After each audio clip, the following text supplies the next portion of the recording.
At Missouri rally, Trump says two maniacs stopped GOP momentum. At a rally for GOP Missouri Senate candidate Josh Hawley, President Trump said that the Pittsburgh synagogue massacre suspect and the man accused of sending bombs in the mail to prominent Democratic figures managed to slow the political momentum of Republicans before the midterm elections. "We did have two maniacs stop a momentum that was incredible, because for 7 days nobody talked about the elections," he said at the rally Thursday. "It stopped a tremendous momentum." He added, "More importantly, we have to take care of our people, and we don't care about momentum when it comes to a disgrace like just happened to our country. But it did nevertheless stop a certain momentum, and now the momentum is picking up," Mr. Trump said.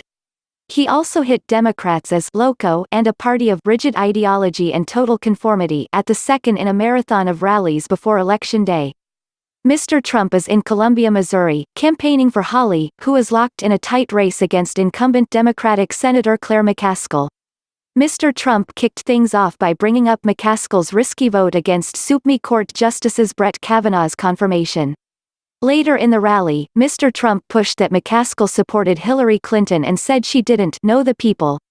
Mr. Trump won Missouri by 10 points in 2016, and McCaskill is one of the most vulnerable Democrats up for re-election this year.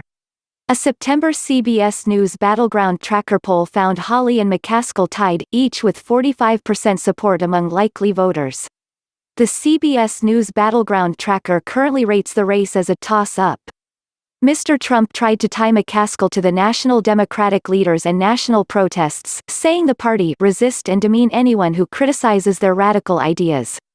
"You can't have dinner, you see what they're doing to our people?" Mr. Trump said. "You see what they're doing to the people who represent your thought?" Mr. Trump criticized the Democrats on immigration, saying they are doing everything in their power to stop the wall from being built. "And we need it more than ever," he added.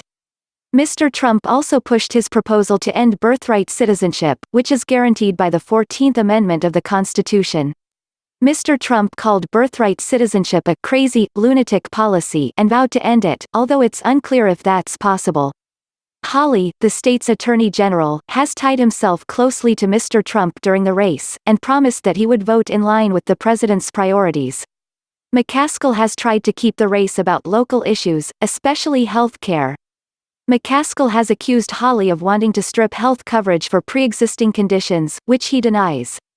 Hawley and the state of Missouri are currently engaged in a lawsuit to overturn the Affordable Care Act, which protects coverage for pre-existing conditions. Mr. Trump is making several appearances on the campaign trail before Tuesday, all in states which he won in 2016. The president has largely focused on illegal immigration in the days before the election, a topic which could motivate Mr. Trump's base to turn out and vote in the midterms even though he is not on the ballot. In addition to his usual claims that Democrats support open borders, the president has largely focused on a caravan of migrants en route to the United States from Central America, and which are several weeks away from arriving at the U.S.-Mexico border. Earlier on Thursday, Mr. Trump discussed illegal immigration at the White House. At a rally in Florida Wednesday, he said that "we're getting prepared for the caravan. Folks, you don't have to worry about that. Most of the migrants are seeking asylum. Over 5,000 active-duty military troops have been sent to guard the border, and Mr. Trump reporters Wednesday that he may send up to 15,000 troops to the border, which is more than number currently deployed to Afghanistan. This week, he has also threatened to end aid to some Central American countries, and in an interview that Axios aired Tuesday, he said he intends to end birthright citizenship by executive order.